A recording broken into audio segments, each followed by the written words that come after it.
Bak, bu hayatta bir doğru adım var, doğru neticede var. Bir de səhv addım diye bir şey var, tecrübe var. Eğer yaxşı, ne zaman bu səhv addım tecrübe olur? Bu hayatta öz addımlarınızın arkasında duracak bir şəxsiyyətə sahipsizsə, attığın addımın arkasında duracak bir şəxsiyyətə sahipsənsə və attığın addımın bədəlini, bu yaxşı da olar, pis ola bilər, özün çəkməyə hazırsansa, bu bədəli kiməsə çəkdirmirsənsə, sənin üçün bu həyatda yanlış diye bir addım yoxdur. Ya doğru addım var, ya da təcrübə. Ne oldu?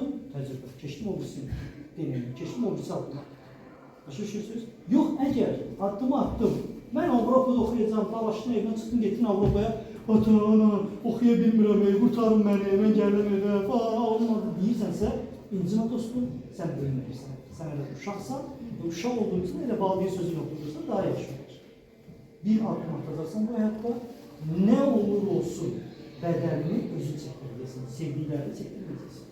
Mənim başıma gəldi və sonunda da sənin dostun danışın da gördük, bir sene demişdi deyəndə belə əcəb.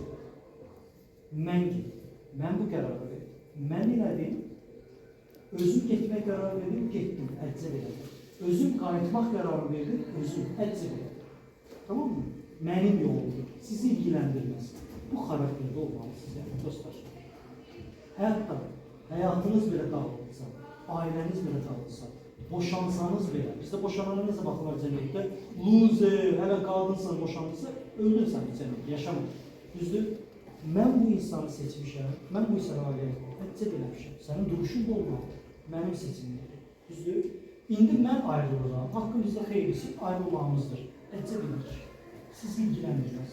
Siz bu ailənin içində yaşamışsınız. Tamam? Bu duruşda həyatda şəxsiyyətli bir insan olmaz. Ben bu şirkette işi seçtim, bu peşəni, bəli. Bugün bu şirketten ayrılıram, peşəni tamamıyla değişirəm, əcəb eləyəcəm. Mayla. Tamam mı? Bu duruşda olanda siz bu həyatda yanlış addım olmayacaq dostlar. Doğru tecrübe, doğru tecrübe, belə də davam edirsiniz. Tamam mı? Yönetici əmək olmasın.